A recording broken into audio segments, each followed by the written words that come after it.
अस्सलाम वालेकुम स्टूडेंट्स। आज हमने एम्पिरिकल फार्मूला के बारे में पढ़ना है। कल हमने केमिकल फार्मूला के बारे में पढ़ा था, how to write chemical formula. तो जो केमिकल फार्मूला होता है वो दो तरह का होता है हमारे पास, एक एम्पिरिकल फार्मूला और दूसरा मॉलिक्यूलर फार्मूला। जो एम्पिरिकल फार्मूला है वो आज हमने स्टडी करना है। केमिकल फार्मूला इंशाल्लाह हम नेक्स्ट लेक्चर में स्टडी करेंगे। केमिकल फार्मूला की दो टाइप्स हैं, एम्पिरिकल फार्मूला और मॉलिक्यूलर फार्मूला। अब एम्पिरिकल फार्मूला क्या होता है? ऐसा फार्मूला जो हमें एटम्स की सिंपल होल नंबर रेशो बताए।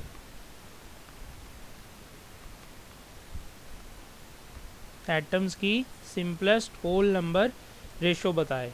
इसका क्या मतलब है कि कोई भी हमारे पास कंपाउंड है, उसमें कौन कौन से एलिमेंट मौजूद हैं और किस रेशो में मौजूद हैं। ऐसा फार्मूला जो हमें ये चीज़ें बताए वो फार्मूला एम्पिरिकल फार्मूला कहलाता है। इस तरह से हम एक एग्जांपल देख लेते हैं कि हमारे पास वाटर है H2O। अब हमें पता है वाटर के अंदर हाइड्रोजन और ऑक्सीजन मौजूद है। हाइड्रोजन और ऑक्सीजन, इस फार्मूला से हमें पता चला कि इसके अंदर वाटर के अंदर कौन कौन से एलिमेंट्स मौजूद हैं। उसके अलावा हमें क्या बात पता चली कि जो हाइड्रोजन है उसकी रेशो 2 है और जो ऑक्सीजन है उसकी रेशो हमारे पास 1 है, 2:1। तो हाइड्रोजन जो है वो 2 है और ऑक्सीजन 1 है, मतलब 2:1 है। तो वाटर का जो फार्मूला है H2O, यही उसका एम्पिरिकल फार्मूला है। इससे हमें क्या क्या पता चलता है? एक तो एलिमेंट्स का पता चलता है, दूसरा हमें रेशो के बारे में भी पता चल रहा है। तो ऐसा फार्मूला जो हमें एलिमेंट्स का भी बताए कि कौन कौन से एलिमेंट्स मौजूद हैं और किस रेशो में मौजूद हैं, वो फार्मूला एम्पिरिकल फार्मूला कहलाता है। अब अगर हम एक और एग्जांपल देखते हैं, हमारे पास सिलिका है। सिलिका एक कंपाउंड है। इसमें जो सिलिकॉन है उसकी रेशो 1 होती है, उसके मुकाबले में जो ऑक्सीजन है उसकी रेशो 2 होती है। तो हम इस रेशो से उसका जो फार्मूला है वो लिख सकते हैं। सिलिकॉन SI उसका सिंबल है वो एक ही है। ऑक्सीजन कितने हमारे पास? 2 हैं। तो SiO2 जो है ये सिलिका का एम्पिरिकल फार्मूला है। इस एम्पिरिकल फार्मूला से भी हमें उसके एलिमेंट्स भी पता चले हैं और उसकी सिंपलेस्ट होल नंबर रेशो भी पता चली है। इसी के बाद एक और एग्जांपल जो आपकी बुक में डिस्कस की गई है वो ग्लूकोज की है कि ग्लूकोज में जो है 3 चीज़ें मौजूद होती हैं, कार्बन, हाइड्रोजन और ऑक्सीजन। ठीक है। अब ग्लूकोज का जो फार्मूला है वो होता है C6H12O6। अब इससे हमें पता चल गया, इसी फार्मूला से, ये एम्पिरिकल फार्मूला नहीं है, इससे हमें पता चल गया इसमें कार्बन, हाइड्रोजन और ऑक्सीजन मौजूद है। एम्पिरिकल फार्मूला वो होता है जिसमें सिंपलेस्ट रेशो। अब हम इसको इनकी रेशो के फॉर्म में लिख लेते हैं, 6:12:6।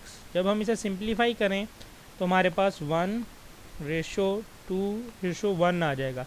तो ये जो रेशो है ये हमारे पास जो होगी एम्पिरिकल फार्मूला होगी। अगर हम इसे फार्मूला की फॉर्म में लिखें, कार्बन का 1 है, हाइड्रोजन हमारे पास 2 हैं और ऑक्सीजन भी हमारे पास 1 है। तो CH2O ये जो हमारे पास फार्मूला होगा ये ग्लूकोज का एम्पिरिकल फार्मूला होगा। यानी कि ये फार्मूला में बता रहा है कि उसमें कौन कौन से एलिमेंट्स मौजूद हैं और उनकी सिंपलेस्ट रेशो क्या है। तो ऐसा फार्मूला जो हमें सिंपलेस्ट होल नंबर रेशो के बारे में बताए वो फार्मूला, और कौन कौन से एटम्स या एलिमेंट्स मौजूद हैं, वो फार्मूला एम्पिरिकल फार्मूला कहलाता है। इसके बाद एम्पिरिकल फार्मूला के लिहाज से हम आयनिक कंपाउंड्स की बात कर लेते हैं। हमने जब कंपाउंड्स को पढ़ा था तब भी डिस्कस किया था कि जो आयनिक कंपाउंड्स होते हैं उनको हम जिस फार्मूला से रिप्रेजेंट करते हैं उसे फार्मूला यूनिट कहते हैं।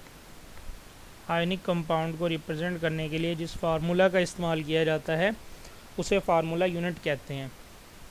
आयनिक कंपाउंड में आइंस मौजूद होते हैं और हर आइंस को जो अपोजिटली चार्ज आइंस हैं वो अपनी तरफ अट्रैक्ट करते हैं। अगर पॉजिटिव है तो उसके इर्द गिर्द सारे नेगेटिव मौजूद होंगे और अगर नेगेटिवली चार्ज आइन है तो उसके इर्द गिर्द पॉजिटिव मौजूद होंगे। अब जो आयनिक कंपाउंड्स हैं उनका एम्पिरिकल फार्मूला जो आयंस होंगे उन्हीं को लिख दिया जाता है। बिल्कुल उसी तरह से इसमें हम रेशो को शो नहीं करते, बिल्कुल उसी तरह सिंपली उसी फॉर्म में हम लिख देते हैं। जैसा कि हम एग्जांपल ले लेते हैं कि हमारे पास एक सोडियम का आयन है और दूसरा क्लोराइड आयन है। जब हम सोडियम क्लोराइड के एम्पिरिकल फार्मूला लिखेंगे तो वो NaCl ही होगा। इसमें हम कोई भी रेशो वगैरह शो नहीं करेंगे, जस्ट सिंपली वैसे ही इसे लिख देंगे।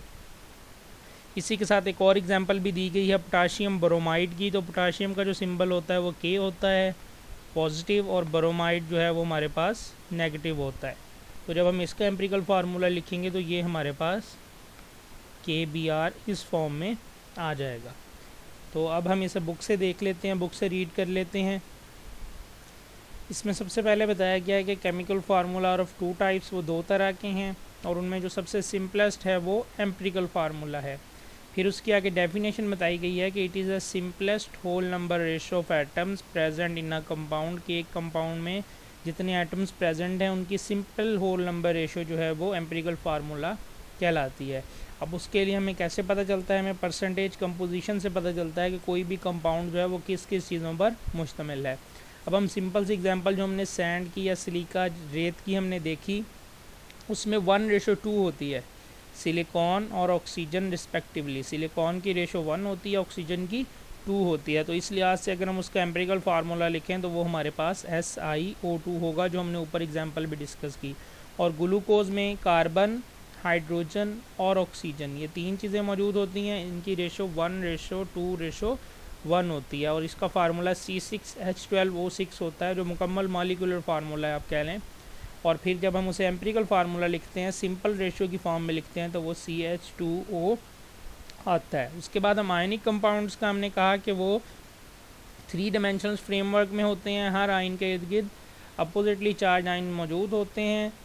तो जो हम इस्तेमाल करते हैं फार्मूला आयंस को रिप्रेजेंट करने के लिए, उसे फार्मूला यूनिट कह देते हैं। उसकी डेफिनेशन भी जस्ट वही है जो एम्पिरिकल फार्मूला की है, सिर्फ यहाँ पर जो हमने एटम्स कहा था यहाँ पर आयंस आ जाएगा, और कंपाउंड हम आयनिक कंपाउंड कहेंगे। It is defined as simplest whole number ratio. जैसे वो ऊपर वाली थी, ये भी सिंपलेस्ट होल नंबर रेशो है। अब वो एटम्स की थी, ये किस चीज़ की है? आयंस की है। As present in the ionic compound, जो आयनिक कंपाउंड के अंदर मौजूद हैं। आयनिक कंपाउंड जो है उनका जस्ट एम्पिरिकल फार्मूला ही होता है। जैसा कि कॉमन साल्ट जो है नमक NaCl, उसमें सोडियम पॉजिटिव और Cl नेगेटिव आयन होता है, और उसका एम्पिरिकल फार्मूला NaCl है। इसी तरह हमारे पास पोटाशियम ब्रोमाइड का KBr है, उसमें K पॉजिटिव और Br नेगेटिव होता है। तो ये था हमारा आज का लेक्चर। नेक्स्ट लेक्चर में हम इंशाल्लाह मॉलिक्यूलर फार्मूला को डिस्कस करेंगे।